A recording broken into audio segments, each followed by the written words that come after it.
Assalamualaikum warahmatullahi wabarakatuh. Alhamdulillah wassalatu wassalamu ala rasulillah Sayyidina wa maulana Muhammad ibn Abdillah wa la hawla wa la quwwata illa billah, amma ba'du.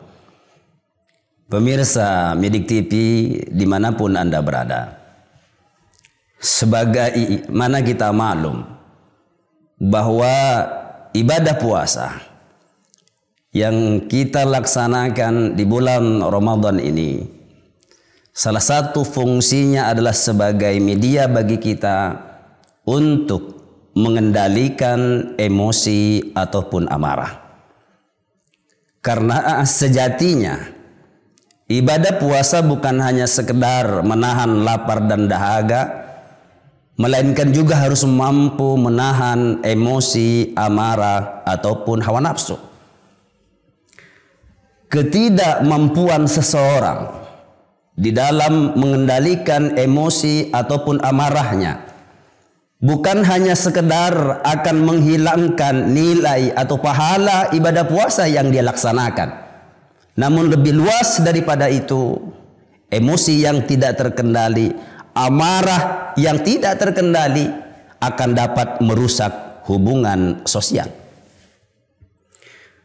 Amarah yang tak terkendali akan menyebabkan rusaknya hubungan baik. Baik itu hubungan dengan keluarga, dengan teman, bahkan dengan saudara. Dan bahkan emosi yang meluap-luap akan dapat memicu perkelahian ataupun pertengkaran, perpecahan, dan bahkan sampai pada tingkat tindakan kekerasan. Dan dampak dari ketidakmampuan kita menahan emosi diantaranya kemudian adalah timbulnya penyesalan diri. Berapa banyak kita lihat di luar sana orang yang marah kemudian menyesali perbuatannya setelah dia menyakiti orang lain, baik itu dengan ucapan ataupun perbuatannya. Dan dampak lain dari ketidakmampuan kita di dalam mengendalikan emosi adalah bahwa menimbulkan penyakit baik fisik maupun mental.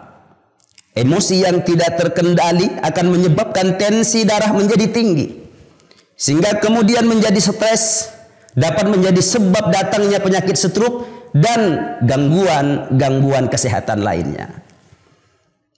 Pemirsa Midik TV dimanapun Anda berada, lalu apa sih yang sering menjadi penyebab orang itu marah ataupun emosi? Setidaknya ada beberapa hal. Yang pertama, ketika seseorang dalam keadaan lapar ataupun lelah. Jika seseorang dalam keadaan lapar, lelah, emosinya akan sangat mudah tersulut. Oleh karena itu, ibadah puasa yang kita laksanakan di bulan Ramadan ini mentarbiyah kita, mendidik kita, sehingga kita terbiasa dihadapkan dengan berbagai situasi dan kondisi sulit. Kemudian apalagi yang menjadi penyebabnya? Yang menjadi penyebabnya kemudian adalah provokasi dari orang lain. Perbuatan dan kata-kata yang sering menyakitkan ini akan dapat menyebabkan timbulnya kemarahan dari orang lain.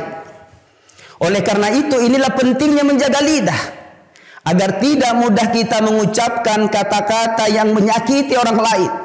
Dan inilah pula pentingnya kita untuk banyak berpikir sebelum berucap dan bertindak, agar tidak terjadi kesalahan-kesalahan yang kemudian nanti akan menjadi sebuah penyesalan yang akan kita sesali di kemudian hari. Kemudian penyebab lainnya adalah merasa ego dan merasa benar sendiri. Di dalam hati seseorang yang mengendap perasaan angkuh, merasa benar sendiri, merasa ingin menang sendiri, orang yang seperti ini akan sangat sulit untuk mengendalikan emosinya, terlebih ketika berhadapan dengan orang yang kemudian berbeda pendapat ataupun paham. Pemirsa Midik TV dimanapun Anda berada, lantas kemudian kalaupun kita terpaksa dihadapkan dengan situasi yang menyebabkan kita akan emosi ataupun marah, apa kiatnya? Bagaimana upaya kita mengendalikannya? Ada beberapa tip yang mudah-mudahan insya Allah bermanfaat bagi kita semua. Yang pertama adalah berzikir dan beristighfar. Dengan mengingat Allah, hati akan menjadi tenang. Karena Allah sendiri yang mengatakan, ala bizikrillahi tatmainnul qulub. Ingatlah bahwa dengan mengingat Allah, hati akan menjadi tentram. Dan dengan beristighfar, insya Allah kita akan dihindarkan dari godaan syaitan.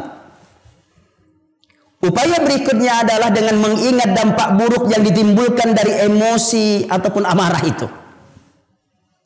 Kalau orang kemudian menyadari bahwa emosi yang berlebihan, amarah yang berlebihan dapat merusak diri dan orang lain, maka insya Allah kita akan sangat mudah untuk mengendalikan diri. Kemudian apa upaya berikutnya? Rubah posisi. Baginda Rasulullah Sallallahu Alaihi Wasallam pernah menyampaikan, barang siapa jika di antara kalian marah dalam keadaan berdiri, maka duduklah, kata Rasulullah. Dan andai kata pun di dalam posisi duduk masih marah, maka berbaringlah, kata Rasulullah. Kemudian tips berikutnya adalah dengan berwudu. Rasulullah Sallallahu Alaihi Wasallam mengatakan bahwa amarah itu dari setan. Setan tercipta dari api. Maka jika salah satu di antara kalian, kata Rasulullah, marah, maka bersegeralah berwudu. Hadirin pemirsa Midik TV dimanapun Anda berada, setelah kita mengetahui dampak buruk dari emosi yang berlebihan, amarah yang berlebihan, kemudian kita tahu bagaimana cara mengendalikannya, strategi meminimalisir kemarahan ataupun emosi kita, keutamaan apa yang kemudian kita peroleh? Rasulullah Sallallahu Alaihi Wasallam mengatakan bahwa kitalah sesungguhnya orang yang kuat itu. Karena kata Rasulullah, orang yang kuat itu bukan orang yang pandai bergulat atau orang yang pandai atau mengalahkan musuh-musuhnya di setiap pergulatannya. Tapi orang yang kuat itu, kata Rasulullah, adalah orang yang bisa mengendalikan dirinya di saat dia marah. Kemudian tentunya akan mendapatkan pahala dan kemuliaan di sisi Allah Subhanahu wa taala. Bahkan dikatakan menjadi penghuni surga. Karena Rasulullah Sallallahu Alaihi Wasallam pun juga pernah mengatakan, barang siapa yang mengendalikan amarahnya padahal dia mampu untuk meluapkannya, maka Allah Subhanahu wa taala akan memanggilnya di hadapan para makhluk nanti di hari kiamat dan mempersilakan dia untuk memilih bidadari yang dia sukai. Masya Allah. Pemirsa Midik TV dimanapun Anda berada, sebagai konklusi dari apa yang saya sampaikan pada kesempatan yang berbahagia ini, menjadi catatan bersama bagi kita bahwa ibadah puasa bukan hanya sekedar menahan lapar dan dahaga, melainkan juga dapat menahan amarah, emosi, dan hawa nafsu. Barang siapapun yang mampu menahan emosi dan amarahnya, maka dia akan mendapatkan ketenangan hati, akan mendapatkan ridha Allah, bahkan akan mendapatkan pahala-pahala kemuliaan-kemuliaan di sisi Allah Subhanahu wa taala. Mudah-mudahan kita semua mampu mengendalikan emosi dan amarah kita sehingga kita mendapatkan kemuliaan-kemuliaan sebagaimana yang tadi disebutkan. Wallahul muwaffiq ila aqwamit thoriq. Assalamualaikum warahmatullahi wabarakatuh.